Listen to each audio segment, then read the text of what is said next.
Coach Paul O'Neill, a doubleheader today, a win in Game 1, 13-4, and then took Game 2, 6-3 against number 2 North Greenville. Your opening thoughts? I thought we played really well today. We pitched it great. We played pretty good defense, and we got a lot of timely hitting. Yesterday, obviously not the results you wanted, but what was the message after that game coming into today's pair games? Well, we talked about last night that we let our emotions get the better of us last night, and we let the game get going too fast for us at times, and it led to mistakes, that we haven't been making all year long. And, we just talked about, can we slow the game down? Can we take what the game gives to us?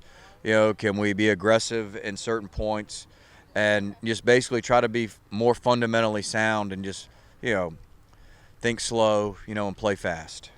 You guys were able to set the tone early in both games today by scoring, took a 9-2 advantage after 2 innings in that first game and then led 3-0 early. How important was it to get off to those 2 early starts? Oh, I think it was imperative. In the first game, they're throwing Fields out there, who's been the pitcher of the year in our league. He's on track to be the pitcher of the year again, in our league. He hasn't lost this year till today. And we tried to, stack our lineup with as many left-handers as we possibly could to give us every chance to try to hit his slider and his cutter.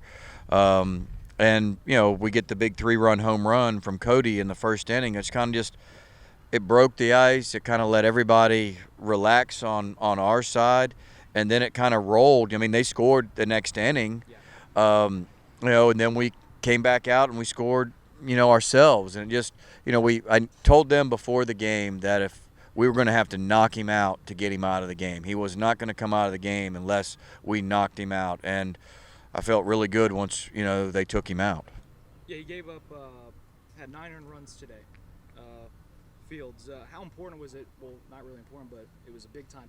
How crucial was Cody O'Connor's play today? Had 6 RBIs in the combined games today, and then those 2 homers in that first game this afternoon.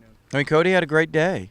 Cody's a really good player, and he's a major, contributor to our ball club. He bats in the middle, and anytime you can get a 3-run homer and have a multi-home run day, for yourself, you're really seeing the ball well. You're putting good swings on it. You're getting the barrel to it, and you're just doing the things that you need to do in order to be an RBI producer.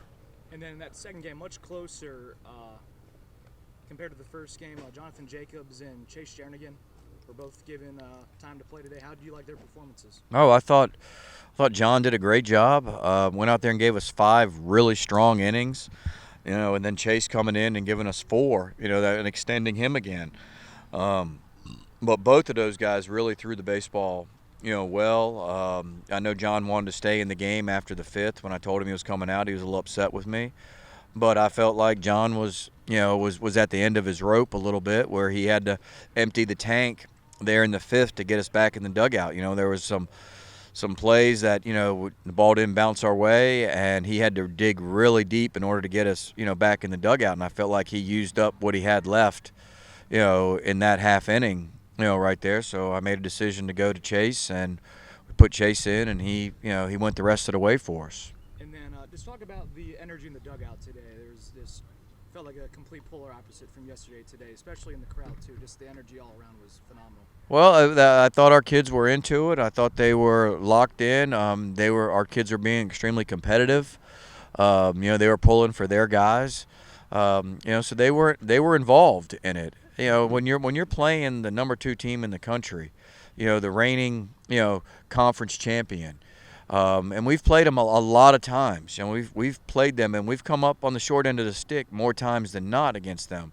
And this was an opportunity for us to be on the other side of it.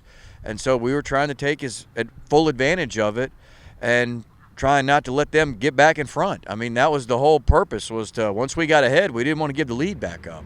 And so that's all that is. And then what does this series win do for the rest of the season looking forward? Well, it's like I told them after the game, can we play with this kind of, energy, intensity, baseball savvy on Tuesday? Can we carry it over into the weekend against Mount Olive coming up? And that's what it's going to take if we want to beat the really good people. I mean, we've got some really good teams that are coming, down the line for us as far as conference play goes. And we have to play better. I told the guys today before the day started, we need to win because we're going in the day. We're 5-5. We're not going to make the conference tournament if we don't start getting some wins. And I think that resonated with a few guys that he's right. That we haven't been playing well and we've let some games slip away, or however you want to call it, or whatnot. Didn't play well, and we don't get those back. We don't get to play those teams again. We've got Mount Olive, Belmont Abbey, Barton. We've got some tall grass that we got to mow through, to get to the finish line here. All right, that's all. Congratulations, Coach. Thank you.